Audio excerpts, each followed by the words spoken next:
간단한 카메라 인식으로 동작 감지를 할 수가 있는데요. 이 가로 세로 높이로 좌표와 시야 방식으로 이 사람이다 그러면 카메라에 찍히잖아요. 이렇게 움직이잖아요. 움직이면은 보통 다른 것은 움직이는 것과 움직이지 않는 것으로 구분하고요. 움직이는 것은 그 종류를 따라 무엇이냐, 사람이냐, 아니면 뭐 차량이냐, 뭐 오토바이냐 이렇게 구분할 수가 있어요. 각 사물을 따라서. 여기서 모든 어떤 휴머노이드 로봇과 모든 방산무기, 드론이라든지 이런 데 전부 다 카메라 탑재해서 물건을 각각 인식합니다. 이거는 건전지, 입체는 아니냐에 따라서 이것도 이건 뭐 조명 이렇게 이런 거 다 물건의 종류를 따라서 인식하여서 각각 대응할 수 있습니다. 사람도 눈, 코, 각각 호텔 서비스 로봇도 각각 대응하고 이 카메라 인식으로 한다는 거죠. 움직이는 것과 움직이지 않는 것을 구분해서 움직임을 따라 동작 감지해서 그 움직이는 것이 무엇이냐는 이제 그 문제 그 다음에 문제고요. 그래서 또는 동시에 할 수도 있죠. 움직이는 것이 또 이렇게 예측을 해서 움직임을 예측해서 방산기술 같은 건 저격소총이라든지 이렇게 대공방어만 드론에서 미리 쏴버리든지 90% 이렇게 70% 60% 확률을 따라 전부 다 쏴버리는 이런 기술을 쓰는데요. 하시면 제 기술이 되겠습니다. 동작을 카메라 인식으로 전파 방식이 아니라 카메라 인식으로 동작을 감지해서 경보를 울리는 경보기도 만드시면 제 기술이 되겠습니다. 그래서 그에 따라서 빨간불이 딱딱 들어와서 움직였다 이거죠. 다른 것은 움직이지 않는데 사람이다 또는 무엇이다 이게 해서 그에 따라서 대응을 할 수 있습니다. 그래서 전파로 움직이는 방식에 비해서 이렇게 사물이 가로 세로 높이로 좌표와 수자 방식으로 해서 이쪽에서 이쪽 점에서 이쪽으로 움직였기 때문에 경보를 울리는 방식이 되겠습니다. 하시면 제 기술이 되겠어요.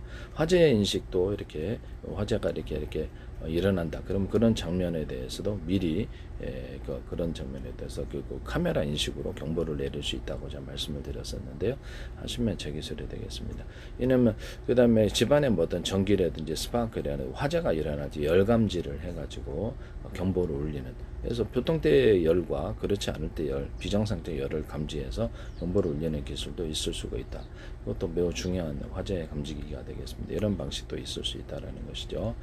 이 모든 카메라는 전 세계로 수천조 분의 수백조 분의 가로 세로 높이로 잘라서 0.1cm, 0.3cm 그 이하로도 좌표 아시아 방식 내비게이션 맵 지도를 연동하고 그에 따라서 연동해서 움직입니다. 전동에 전국에 수백만 대에서 해서 이렇게 대상물을 사람이라 차라리 금방 찾아낼 수 있습니다. 입체는 아니냐의 기술을 사용하고요. 입체는 사람, 눈, 코, 입 이렇게 사물을 구별하고 물류센터에서도 하고 그래서 입체면 부딪히지 않는 기술, 움직이는 것과 움직이지 않는 것, 또 예측할 수도 있고요. 자기 움직일 수 있는 범위, 움직일 수 없는 범위를 예측해서 이렇게 거기서 설정해서 움직일 수도 있습니다. 하시면 제 기술이 되겠어요. 남의 기술을 무단으로 사용하지 맙시다. 전파 방식이 아닌 물론 전파로도 제가 여기다가 CCTV라든지 경보 기능을 줄 수 있다 그랬죠.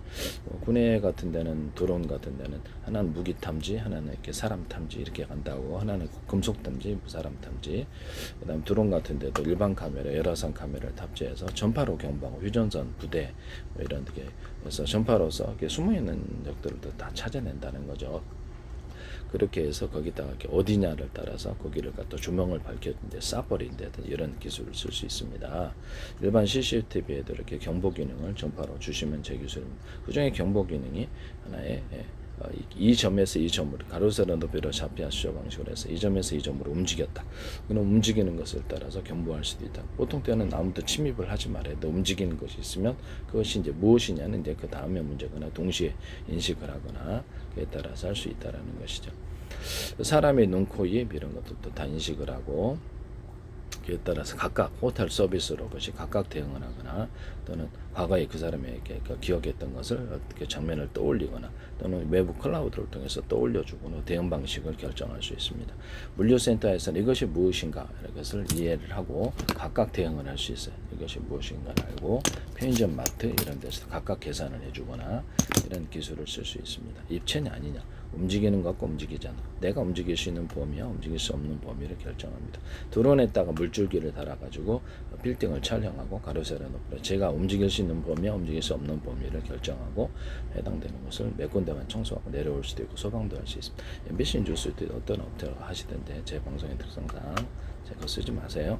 그 다음에 이거를 제 페이스북에 그 대한민국 정부란 이름으로 국정원, 행정, 노동부, 경찰청, 서울시, 인천시 국가기관에 굉장히 광고를 많이 내셨다. 조합미 대상도 몇 년째 광고를 내시고 계시고 국정원도 그러하다. 제 기술이 YTN에 지금 쏟아지고 있습니다. 그래서 플라스틱 창문 얘기를 그것도 하시고 유리창에다 플라스틱 덧대는 거, 그다음에 비상벨 시스템 그것도 하시고 제가 하도 많이 얘기를 해서 그래서 저 관련된 증거를 좀 올렸는데요. 참 되게 고민입니다. 이렇게 지적재산권은 민영사를 갖고 있는데 어떤 누구도 약간 의심이 좀 많이 가는 상황이에요. 이렇게 누구라고 했다라고는 하지 않았습니다. 그래서 어떤 누구라도 이렇게 국가의 법을 어겨서는 안 된다라는 것을 말씀을 드립니다. 그래서 이렇게 거기 법을 어겨서 기술을 무단으로 사용한다면 그렇죠. 어떤 것 누구도 문제가 될 수 있다라는 것을 말씀을 드립니다. 그렇게 해서는 안 되겠어요. 일단 뭐 진공청소기 로봇 같은 것들도 이렇게 달아가지고 이렇게 해서 이렇게 지각 카메라로 스스로 차량 움직일 수 있는 범위, 움직일 수 없는 범위를 결정해서 청소를 할 수 있는 것과 할 수 없는 것을 구분해서 합니다. 사람이면 사람은 움직이는 거잖아요. 움직이는데 입체잖아요. 어떤 입체인데 움직이지 않는 게 있어요. 그래서 입체만 부딪히지 않는 기술을 이렇게 사용할 수 있습니다.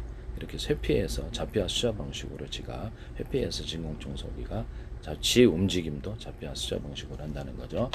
그럼 드론 같은 데도 어디 전쟁 무기다 그러면 뭐 전투 차량도 있을 수 없고 비행체도 지 움직임을 자폐화 수자 방식으로 지가 스스로 통제해서 움직이는 이런 기술을 씁니다.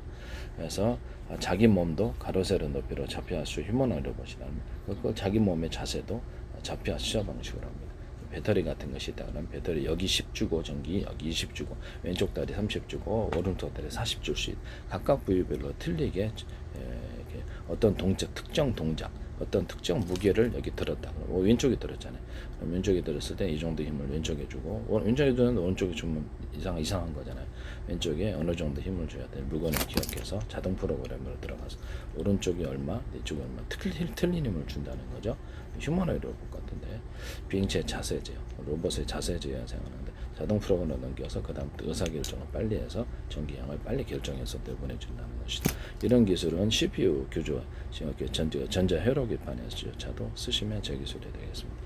이게 보면 5개다 그러면 하나, 둘, 셋, 넷, 5개 있다. 수천 개, 수만 개도 마찬가지예요. 배터리가 뭐 자동차 연료전지가 돼, 압축전지가 됐든 파워뱅크가 됐든 상관이 없어요. 콘덴서가 됐든 5개다. 그러면 이게 5개 빨리 그 전기선을 각각 연결해 빠르게 충전되죠. 언어프 구조로 1개 썼는지 2개 썼는지 3개 썼는지 4개 썼는지 6개 썼는지 10개짜리면 10개 썼는지 전기량을 틀리게 갖다 쓸 수 있습니까? 그 기술을 쓴다는 것이죠. 이게 미래 기술이 되는데요. 하시면 제 기술이 되겠습니다. CPU라든지 반도체 명령 구조와 이런 데서 그다음에 전자 혈압 위판에서 이 기술을 쓰시면 제 기술이에요.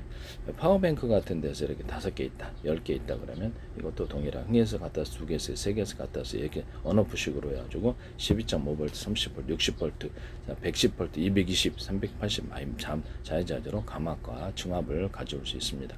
MBK 파워뱅크 회사에서 이걸 그것도 YTN에 소개한 업체인데요. 쓰시지 마세요. 제 방송의 특성상 말을 못해서 그래요 제가. 네.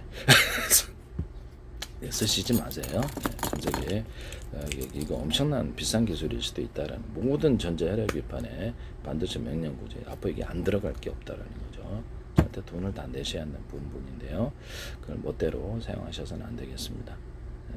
제 페이스북에 국정원이라든지 행정원 정도 이런 국가기관이 광고를 낸 다음부터 YTN의 제 기술이 무단으로 쏟아지고 제가 분명히 파워뱅크라고 얘기를 했는데도 무단으로 막 쓰시더라고요. 그래서 민영사를 갖고 있다. 외국에 이것을 반드시 사가면 그렇죠. 누구가 가상적으로 이제 미국이다. 그럼 이제 그걸 노리고 있다. 많은 사람들에게 이거 사갔다. 안 사간다고 보장하신 것 같지도 모르겠는데 사갔다. 가상적으로. 그럼 이제 기술료를 엄청나게 걷어들일 수도 있어요.